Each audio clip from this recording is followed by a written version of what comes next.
Mi esposa me entregó los papeles del divorcio. En el funeral de mi padre, dijo que había esperado suficiente tiempo. No reaccioné. 3 meses después, su abogado descubrió que todo estaba en un fideicomiso que mi padre había creado antes de morir. Ella había firmado una renuncia sin leerla. ¿Qué tal, Reddit? Esto ocurrió a lo largo de los últimos 6 meses y todavía estoy procesando lo mal que mi futura exesposa se arruinó a sí misma. Tengo 34 años y mi esposa, Emily, tiene 32 años y trabaja medio tiempo como instructora de yoga. Gana quizá unos 25,000 al año dando clases en un estudio boutique del centro. La conocí en una fiesta de un amigo. Al principio pensé que era genial, independiente, con su propia vida. No parecía el tipo de persona que se preocupara por el dinero. Eso cambió unos 3 años después de casarnos. Empezó poco a poco. Comentarios sobre cómo los maridos de sus amigas las llevaban a mejores vacaciones. Como no sé quién acababa de comprarse una SUV de lujo. ¿Por qué no nos mudábamos a una casa más grande en un mejor vecindario? Yo ganaba buen dinero, pero no era estúpido con él.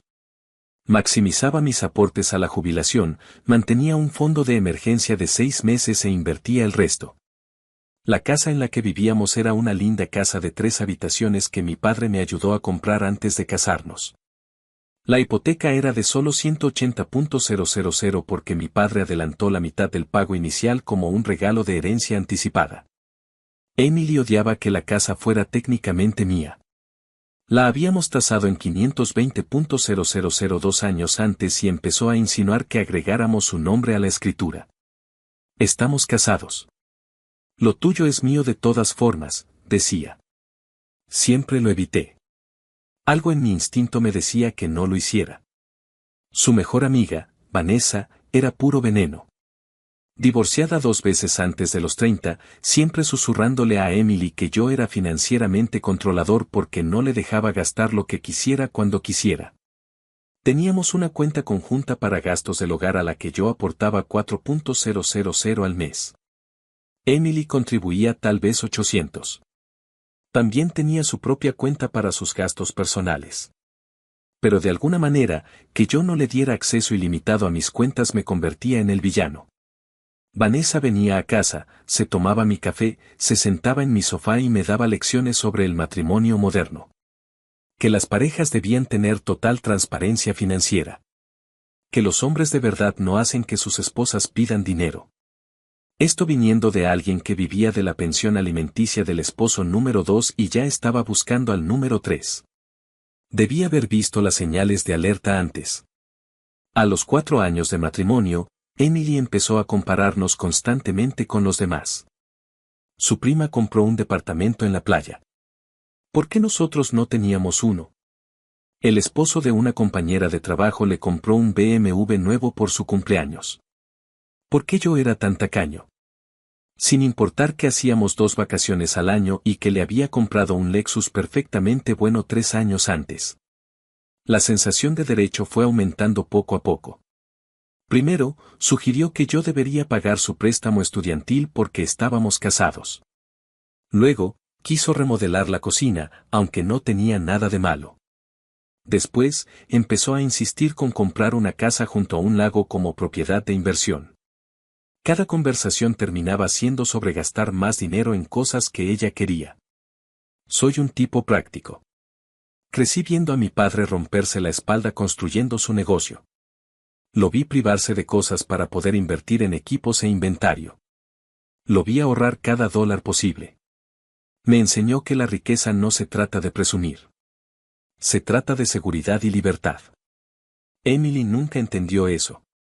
El punto de quiebre con Vanessa ocurrió unos 6 meses antes de que todo explotara. Ella estaba en casa durante uno de sus brunches semanales de chicas que siempre terminaban con Emily viniendo a mí con una nueva exigencia. Esta vez, Emily quería 15,000 para invertir en el nuevo negocio de aceites esenciales de Vanessa, una de esas cosas tipo pirámide. No es un esquema piramidal, insistía Emily. Es marketing de redes. Vanessa gana 6 cifras. Vanessa está mintiendo. Muéstrame sus declaraciones de impuestos. No confías en mí para tomar mis propias decisiones de negocio. No confío en Vanessa para no estafarte 15.000 que nunca volveríamos a ver. Peleamos durante 3 días. No le di el dinero. Vanessa empezó a publicar cosas vagas en redes sociales sobre hombres tóxicos y abuso financiero. Emily dejó de hablarme durante una semana, durmiendo en la habitación de invitados y actuando como si hubiera cometido un pecado imperdonable por no financiar la estafa evidente de su amiga. El trato silencioso duró 9 días. 9 días de portazos, suspiros exagerados cada vez que entraba a una habitación y comentarios intencionalmente audibles a Vanessa por teléfono. Finalmente rompió el silencio para decirme que yo era emocionalmente inmaduro e incapaz de apoyar sus sueños. Sus sueños, aparentemente, implicaban perder 15.000 en aceites perfumados. Fue entonces cuando noté que Emily se volvía muy reservada con su teléfono, lo inclinaba cuando yo pasaba, salía afuera para atender llamadas y cambió su código de acceso de nuestro aniversario a algo que yo no conocía. Señales clásicas, pero no saqué conclusiones apresuradas. Tal vez solo estaba siendo rencorosa por lo de los aceites esenciales. Luego mi padre se enfermó. Cáncer de páncreas. Del diagnóstico a la muerte en 4 meses. Lo más rápido y brutal que he visto en mi vida. Mi padre pasó de ser un hombre fuerte que todavía podía enmarcar una casa a los 70 años a un esqueleto que no podía ir al baño sin ayuda. Pasaba todas las tardes en su casa después del trabajo. Tomé días de vacaciones para llevarlo a las citas médicas. El último mes lo llevé a nuestra habitación de invitados para poder cuidarlo bien. Emily se quejaba constantemente. Decía que estaba alterando nuestra vida y que ella no se había anotado para ser cuidadora. Es mi padre y se está muriendo. ¿A dónde más se supone que debe ir? ¿A una institución? Para eso existen, dijo ella. También discutimos por eso. De hecho, intentó hacerme sentir culpable por el costo de sus medicamentos y suministros. Como si yo tuviera que dejar que sufriera para ahorrar unos cientos de dólares al mes. Solo los medicamentos costaban alrededor de $800, incluso con el seguro. Emily actuaba como si yo estuviera llevándonos personalmente a la bancarrota por mantener cómodo a mi padre en sus últimas semanas. Se supone que debemos estar ahorrando para nuestro futuro, dijo una noche mientras mi padre dormía al final del pasillo. No gastarlo todo en alguien que ya vivió su vida. La miré como si nunca la hubiera visto antes. ¿De eso estás hablando, de mi padre? Solo estoy siendo práctica, dijo. Tú siempre hablas de ser práctico con el dinero. Hay una diferencia entre ser práctico y ser despiadado. Adivina cuál estás siendo ahora. Ella puso los ojos en blanco y se puso a mirar el teléfono. Ese momento debió haberme dicho todo lo que necesitaba saber. Emily apenas le habló a mi padre durante su último mes. Salía de la casa cuando venían las enfermeras, ponía excusas para no ayudar en nada. Estamos hablando de un hombre que había sido generoso con ella durante 9 años, que nos ayudó con la casa, que la recibió en la familia, y ella ni siquiera podía sentarse con él una hora. Mi padre se dio cuenta. Nunca dijo nada, pero podía verlo en sus ojos, la decepción, la comprensión. Siempre fue bueno leyendo a la gente. Construyó un negocio exitoso en parte porque sabía qué clientes pagarían y cuáles desaparecerían. Qué subcontratistas eran confiables y cuáles traerían problemas. Estuvo leyendo a Emily todo el tiempo. 2 semanas antes de morir, papá me llamó a su habitación cuando Emily estaba fuera dando una de sus clases de yoga. Había tenido un día difícil, casi no comía, y le costaba mantenerse despierto más de 1 hora seguida. Pero cuando entré, sus ojos estaban agudos y enfocados. Hijo, tenemos que hablar de algo importante. Se veía serio. No serio de padre moribundo triste, sino serio de reunión con abogados. Emily va a dejarte. Empecé a protestar, pero levantó la mano. Ese mismo gesto que había usado toda mi vida cuando necesitaba que me callara y escuchara. Ya lo había visto antes. Vi al hijo de mi socio pasar por lo mismo. La esposa era dulce como un pastel hasta que murió su padre, y 6 meses después pidió el divorcio, intentando quedarse con la mitad de todo, incluida la herencia. Tu madre también lo vio antes de fallecer. Lo hablamos en su momento. Nos preocupaba que algún día pudiera pasarte a ti. Mi madre murió cuando yo tenía 19 años. También de cáncer, de otro tipo, pero igual de brutal. Papá nunca volvió a casarse. Decía que mamá era todo para él y que no estaba interesado en reemplazarla. No quiero que eso te pase a ti, continuó. Así que hace unos 3 años hablé con mi abogado cuando empecé a notar cómo Emily miraba los bienes en lugar de a las personas. Todo lo que te dejo va a ir a un fideicomiso, la casa, los vehículos, mis cuentas de inversión, todo. Tú eres el único administrador y beneficiario. Emily no puede tocar nada en un divorcio. Papá, no creo que ella. Déjame terminar. El fideicomiso se creó antes de tu matrimonio. Bueno, técnicamente se creó hace 9 años, justo antes de que me presentaras a Emily. Llámalo intuición de padre. Incluye la casa en la que viven ahora, ya que yo puse la mitad del pago inicial.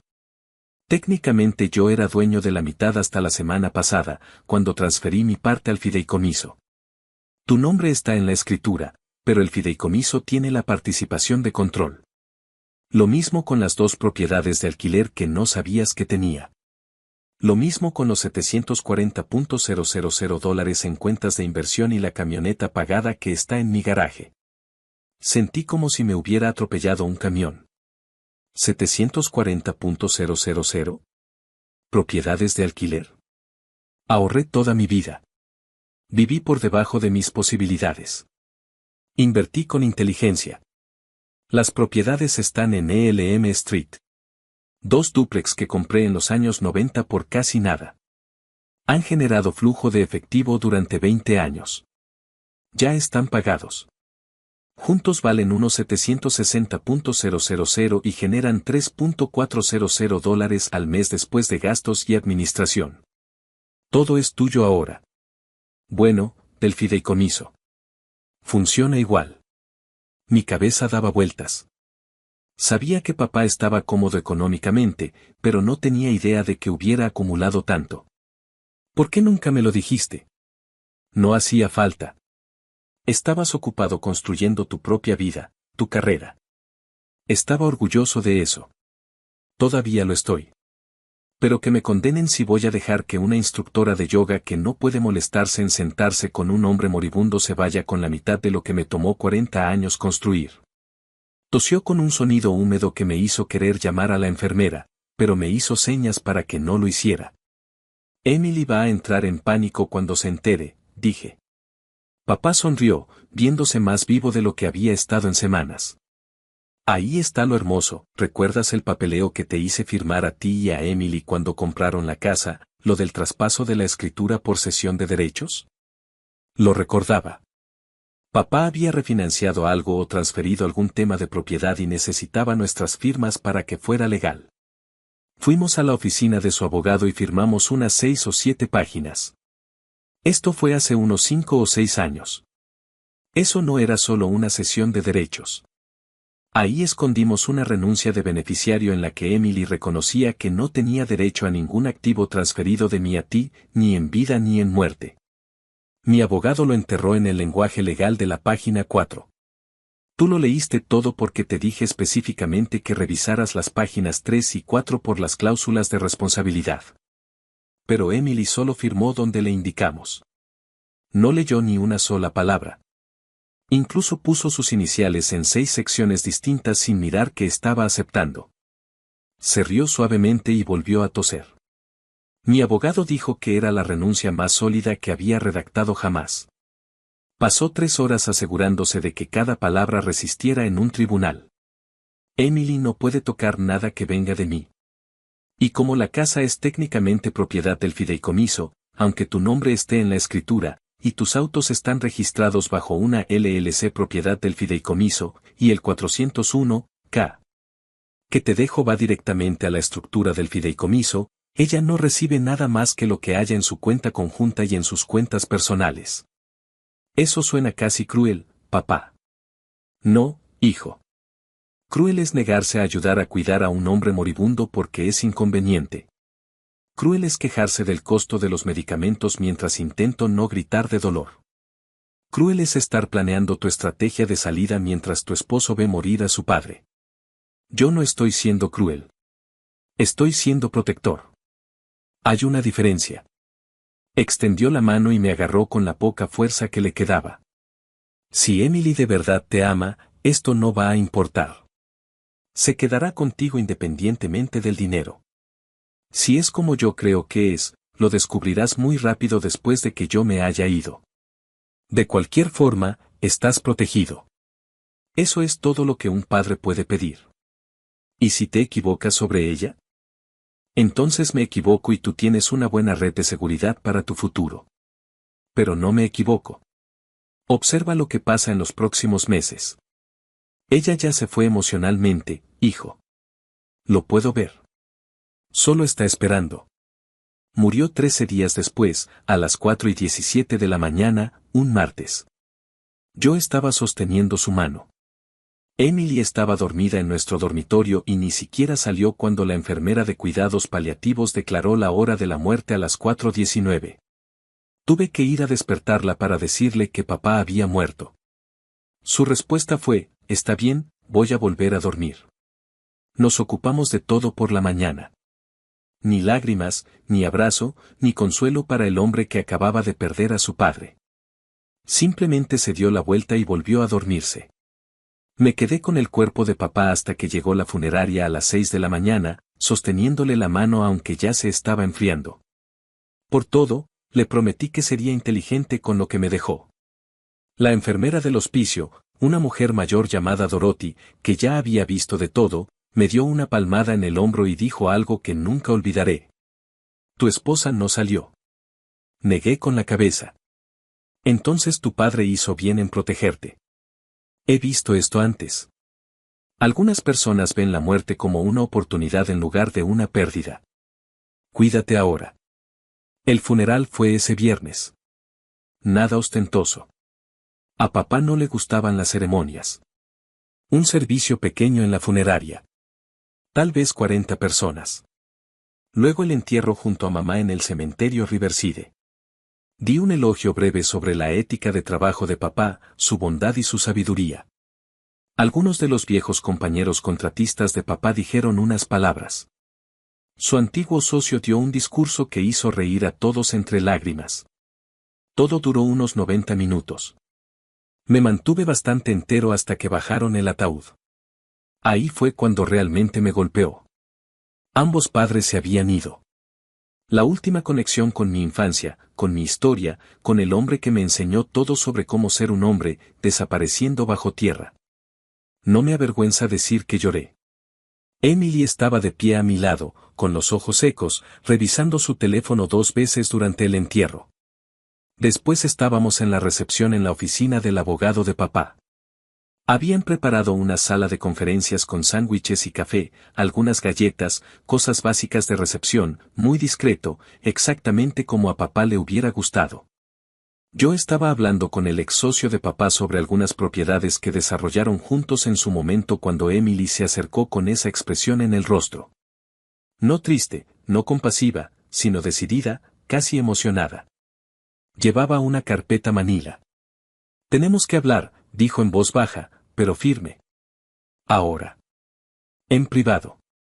Me disculpé y la seguí hasta una oficina vacía al final del pasillo. Cerró la puerta detrás de nosotros y, antes de que pudiera preguntarle qué pasaba, abrió la carpeta y vi las palabras petición de disolución del matrimonio en la parte superior de la primera página. Estoy solicitando el divorcio, anunció.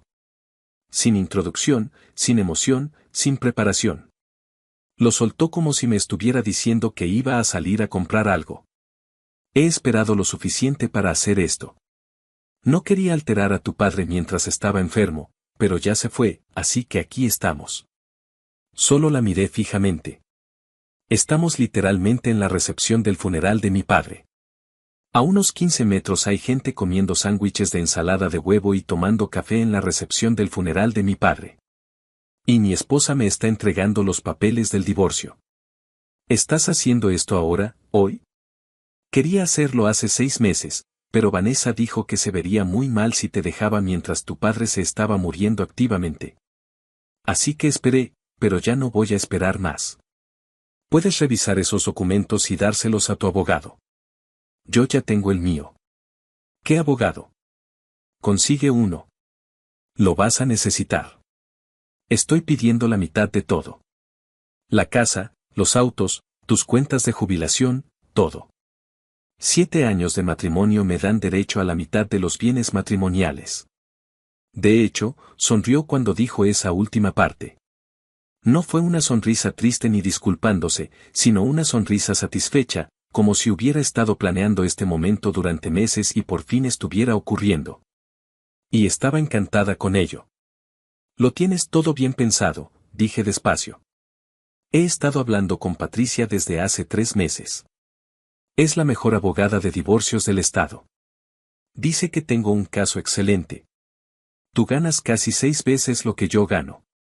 Probablemente también obtenga pensión conyugal. Ahí fue cuando todo encajó. Papá tenía razón. Lo había previsto a la perfección. Entendido, dije. Tomé la carpeta. No la abrí. No hojeé las páginas. No discutí, no grité, no le rogué que lo reconsiderara. Simplemente tomé la carpeta y caminé hacia la puerta. Su sonrisa vaciló. Eso es todo lo que vas a decir. ¿Qué quieres que diga? La mayoría de los hombres estaría molesto ahora mismo, enojado, algo. Tú tomaste tu decisión. Nada de lo que diga va a cambiar eso. ¿Ni siquiera vas a luchar por nosotros? Me di la vuelta y la miré. De verdad la miré. A esta mujer con la que había estado casado 7 años, con la que había construido una vida, en la que había confiado completamente, y lo único que sentía era cansancio. Acabas de entregarme los papeles del divorcio en el funeral de mi padre. No saliste del dormitorio cuando murió. Te quejaste del costo de sus medicamentos mientras estaba agonizando. Estás aquí ahora mismo diciéndome que llevas 3 meses planeando esto con una abogada mientras yo veía a mi padre consumirse, ¿exactamente qué es lo que hay que luchar? Abrió la boca, pero no salió nada. Volví a la recepción, dejé la carpeta en mi coche, terminé de hablar con los invitados, estreché manos, acepté condolencias por papá, agradecí a la gente por venir. Me fui a casa esa noche y dormí en la habitación de invitados. Emily estaba sorprendida de que yo no estuviera devastado. Durante los días siguientes intentó iniciar peleas al respecto. ¿No quieres saber por qué? No particularmente. Hablo en serio, ¿no quieres saber qué hiciste mal? Estoy seguro de que eventualmente me lo dirás, quiera escucharlo o no. Eres imposible. La mayoría de los hombres estaría rogando ahora mismo, tratando de arreglar las cosas. No soy la mayoría de los hombres y no hay nada que arreglar. Dejaste bastante claro que esto se terminó. Eso la enfureció. Ella quería drama. Quería verme destrozado y suplicando. Quería la satisfacción de verme derrumbarme para poder sentirse justificada en su decisión. En lugar de eso, yo simplemente existía a su alrededor, como un compañero de piso al que encontraba levemente molesto. Probó otro enfoque. Te vas a arrepentir de esto.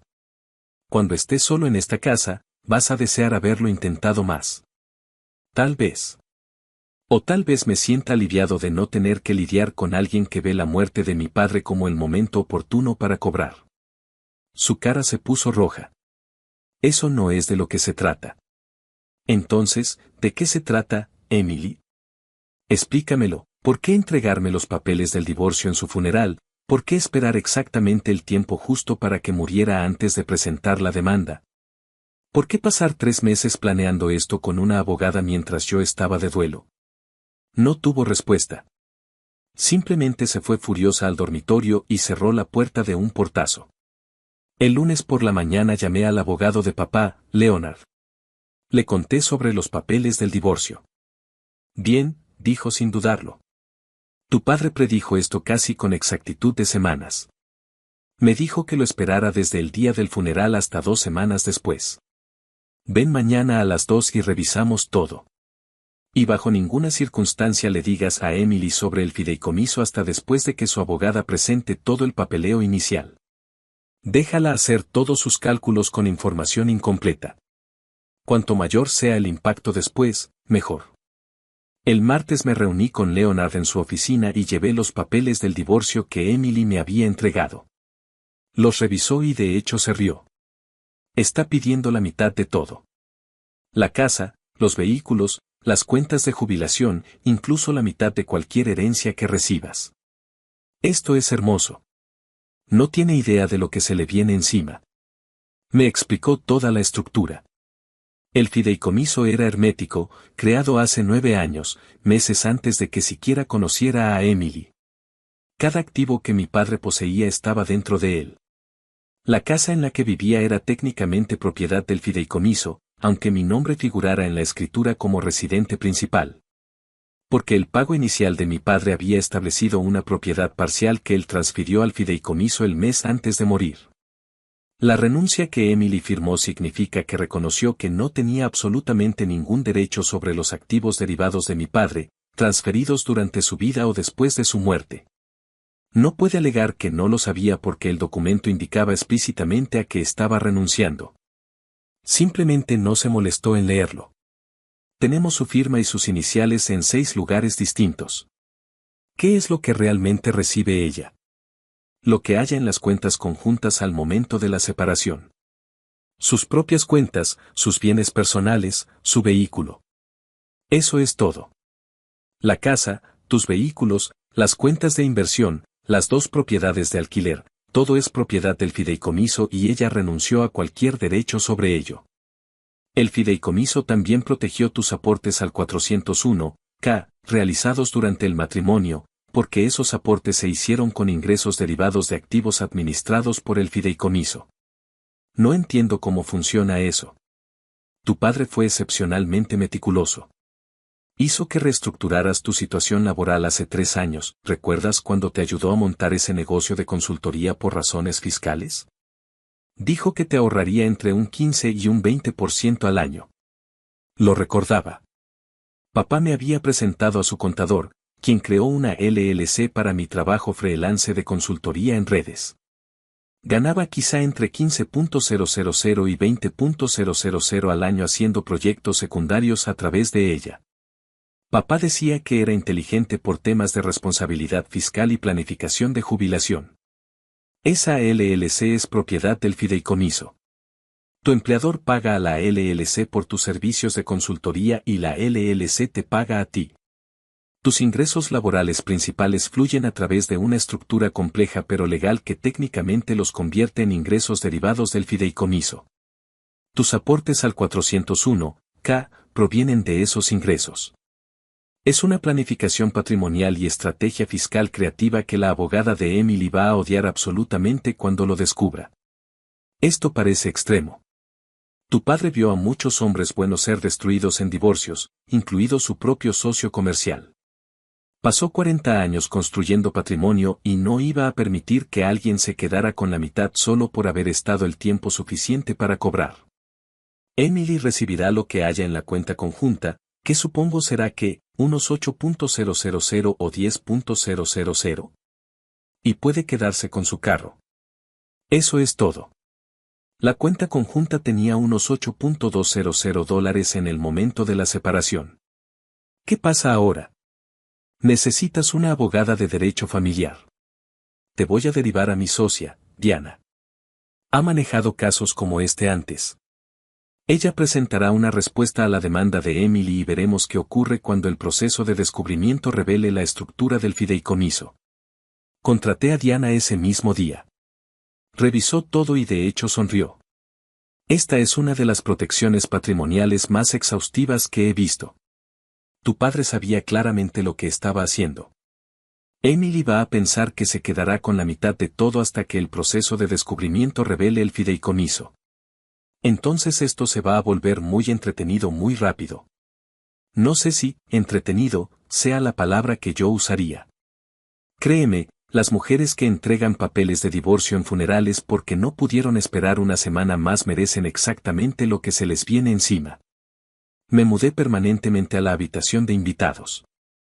Emily se pavoneaba por la casa como si ya hubiera ganado la lotería. Empezó a gastar más, cargando cosas a sus tarjetas de crédito personales. Llegaba a casa con bolsos de diseñador y ropa nueva.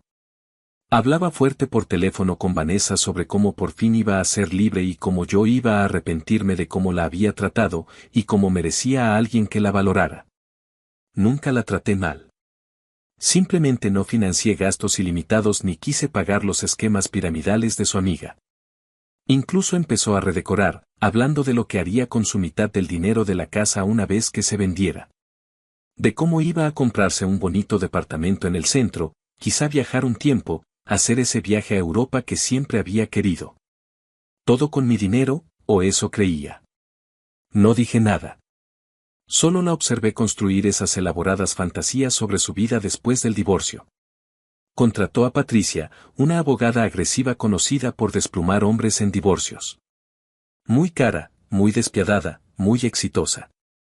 Patricia envió una carta a Diana en menos de 2 semanas exigiendo que yo desocupara de inmediato el hogar conyugal y comenzara a pagar una manutención conyugal temporal de $3,500 mensuales. Durante el proceso. La respuesta de Diana fue una obra maestra del lenguaje legal que básicamente decía: el cliente permanecerá en su vivienda, ya que es el único residente legal y titular de la escritura. Emily es una invitada y puede desocuparla cuando lo desee. No se proporcionará manutención conyugal temporal, ya que el cliente impugna cualquier obligación. Se adjunta documentación relativa a la titularidad de los activos y la clasificación de los bienes matrimoniales. Ese adjunto eran los documentos del fideicomiso. Todos, los papeles de constitución de hace 9 años, los documentos de transferencia, la renuncia de beneficiario que Emily había firmado. 2 días después, Emily me llamó al trabajo, gritando literalmente por el teléfono. ¿Qué demonios quieres decir con que la casa está en un fideicomiso? ¿Qué fideicomiso? No puedes simplemente ocultar bienes en un fideicomiso. Patricia dice que eso es ilegal. No estoy ocultando nada. Mi padre creó ese fideicomiso hace 9 años, antes de que siquiera nos conociéramos. Todo lo que él poseía fue transferido allí. Eso es ilegal. Estábamos casados. Todo lo que heredaste durante el matrimonio es propiedad conyugal. No cuando firmaste una renuncia cediendo cualquier derecho sobre ello. ¿Qué renuncia? Yo nunca firmé una renuncia. Sí lo hiciste. Hace unos 5 años, en la oficina del abogado de papá, cuando firmamos el papeleo de la casa. Quizás quieras mirar la página 4, justo encima de donde pusiste tus iniciales 6 veces. Silencio al otro lado del teléfono. Casi podía oír los engranajes girando en su cabeza. ¿Qué documentos? No recuerdo haber firmado nada así. La cesión de derechos y los documentos de beneficiario para la transferencia de la casa. El abogado de papá tiene los originales con tu firma. Diana tiene copias. Firmaste en 6 lugares distintos y pusiste tus iniciales junto a cada cláusula. Todo está documentado. Más silencio. Luego su voz se volvió más pequeña. No sabía lo que estaba firmando. Eso no es realmente una defensa legal, Emily. Eres adulta. Firmaste documentos legales sin leerlos. Eso es tu responsabilidad. Colgó. Llamó de nuevo 1 hora después con un tono completamente distinto. Ahora llorando. El papel de víctima en pleno funcionamiento. Esto no es justo. He sido tu esposa durante 7 años. Renuncié a oportunidades por este matrimonio. Merezco la mitad de lo que construimos juntos. Si mereces la mitad de lo que construimos juntos. Esos son los $8,200 de la cuenta conjunta. Puedes quedarte con la mitad, $4,000, más tu auto, por el que aún estás pagando. Eso es lo que construimos juntos. La casa vale más de $500,000. He vivido aquí 7 años. La casa fue una inversión de mi padre que me permitió usar. Firmaste un documento reconociendo que no tenías ningún derecho sobre nada que él me transfiriera. Deberías haber leído antes de firmar. Me engañaste. Esto fue planeado. Tú y tu padre planearon esto para arruinarme. No, mi padre moribundo me protegió exactamente de esta situación. Te vio venir desde lejos. Predijo que presentarías la demanda dentro de la semana siguiente a su muerte. Se equivocó por 4 días. Ella perdió completamente el control. Empezó a gritar sobre abogados y jueces y cómo iba a quitarme todo. Sobre lo horrible que yo era como persona. Sobre cómo se aseguraría de que todos supieran qué tipo de hombre era en realidad. La dejé gritar hasta que se quedó sin voz. Cuando finalmente se quedó sin energía, dije con total calma. ¿Ya terminaste? Bien. No me llames otra vez. Toda comunicación, de ahora en adelante, será a través de abogados. Colgué y bloqueé su número. Durante las 6 semanas siguientes, Patricia intentó todas las maniobras legales que se le ocurrieron. Impugnó la fecha de creación del fideicomiso, alegando que era fraudulenta. Impugnó la renuncia, alegando que Emily había firmado bajo coacción. Exigió una investigación financiera retroactiva de 15 años buscando activos ocultos. Citó al abogado de papá, exigiendo saber si el fideicomiso se había creado específicamente para evitar reclamaciones de bienes conyugales. Diana demolió cada uno de esos argumentos. El fideicomiso se creó hace 9 años con fecha notariada y fue registrado ante el Estado. Totalmente legal y anterior al matrimonio por varios meses. La renuncia se firmó en una oficina legal con un notario presente y sin ninguna prueba de coerción o presión indebida. A Emily se le dio tiempo para leer los documentos, se le ofreció la oportunidad de que su propio abogado los revisara, y firmó voluntariamente.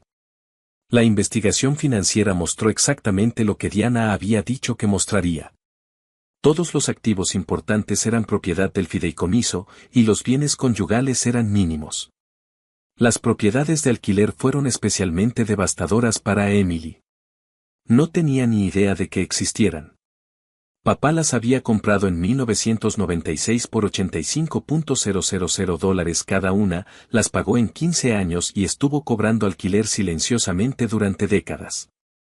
Ahora valían unos $380,000 cada una y generaban $3,400 mensuales en ingresos netos por alquiler después de gastos de administración y mantenimiento. Todo propiedad del fideicomiso. Todo protegido por la renuncia. El proceso de descubrimiento también reveló las cuentas de inversión de papá. Los $740,000 que me había mencionado habían crecido hasta unos $890,000 para cuando todo fue liquidado y transferido al fideicomiso tras su muerte. La abogada de Emily intentó argumentar que las herencias recibidas durante el matrimonio son bienes conyugales según la ley estatal. Diana desmanteló eso de inmediato con jurisprudencia y la renuncia de beneficiario.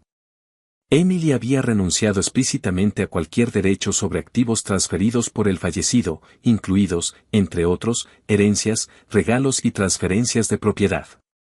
Ahora no podía reclamar la mitad de una herencia a la que había aceptado contractualmente no tener derecho. El juez estuvo de acuerdo. 2 meses después de iniciados los procedimientos de divorcio, Patricia se retiró del caso. Le envió a Emily una factura por $28,400 y le dijo que buscara nueva representación porque el caso era imposible de ganar, y que ella no llevaba a juicio casos que sabía que iban a perderse. Emily intentó representarse a sí misma durante aproximadamente una semana antes de que la realidad se le viniera encima. Había estado viviendo en la casa sin pagar alquiler mientras avanzaba el divorcio, pero Diana solicitó la posesión exclusiva y el juez la concedió. Emily tuvo 30 días para desalojar la propiedad. Me llamó desde otro número, llorando y suplicando. No tengo a dónde ir. No puedo pagar un departamento con lo que gano. Por favor, dame más tiempo. Dame algo. Deberías haber pensado en eso antes de entregarme los papeles en el funeral de mi padre. Cometí un error. Retiraré la demanda. Podemos arreglar esto. Todavía te amo. No, no me amas. Amabas lo que creías que ibas a obtener en el divorcio. Gran diferencia. Por favor, te lo suplico. Ahora está suplicando, ¿dónde estaba esta energía cuando mi padre se estaba muriendo? ¿Dónde estaba cuando llevabas 3 meses planeando esto con Patricia? ¿Dónde estaba todo eso cuando me entregaste esos papeles en la recepción de su funeral? Silencio. Eso pensé. Tienes 30 días. Empieza a empacar. Se mudó con Vanessa. Empezó a trabajar a tiempo completo en el estudio de yoga y además tomó turnos nocturnos en una tienda de alimentos naturales para poder pagar su parte del alquiler del departamento de Vanessa. Publicaba citas tristes en redes sociales sobre traición y hombres que esconden su verdadera naturaleza. Vanessa publicaba largos desahogos sobre cómo el sistema legal está amañado contra las mujeres y cómo los tribunales de familia favorecen a los hombres con dinero. Yo no publiqué nada. Simplemente viví mi vida.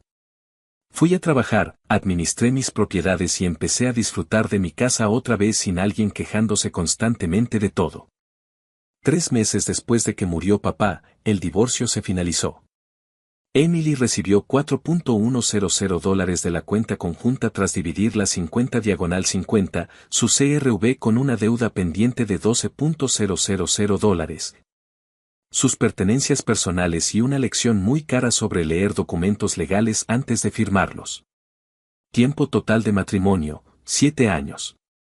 Activos totales con los que se fue, unos $22.000 en valor de vehículo y efectivo, menos los $28.400 que le debía a Patricia. Dejándola aproximadamente $6.400 en negativo. Lo que yo conservé. La casa valuada en $520.000. 2 propiedades de alquiler valuadas en conjunto en $760.000. $890.000 en cuentas de inversión. La camioneta de papá totalmente pagada, valuada en $45.000. Mi 401K, con $180.000. Y la satisfacción de ver a alguien que intentó emboscarme financieramente durante mi duelo irse prácticamente sin nada. Intentó una última manipulación en la audiencia final. Se presentó vestida completamente de negro, como si estuviera de luto, y dio todo un discurso sobre cómo yo había cambiado después de la muerte de mi padre y me había vuelto frío y calculador. Dijo que había esperado que yo llorara, sanara y volviera a ser el hombre con el que se casó. Que todavía me amaba, pero que ya no podía alcanzarme. El juez miró la cronología de sus presentaciones. Usted presentó la demanda de divorcio el mismo día del funeral, mientras él estaba en pleno duelo. Su simpatía parece notablemente selectiva, señora. Intentaba darle espacio para procesar su dolor sin la presión de entregarle papeles de divorcio en una recepción con 50 testigos. No insultemos la inteligencia del tribunal. Petición concedida. Activos divididos conforme a la renuncia prenupcial firmada por la demandante el 14 de mayo, hace 9 años, cuando se estableció y explicó la estructura del fideicomiso a ambas partes. Nadie me explicó nada. Fui engañada. Todo esto fue diseñado para robarme. Usted firmó 6 páginas de documentos legales sin leerlos, incluyendo iniciales junto a cláusulas que establecían explícitamente a que estaba renunciando.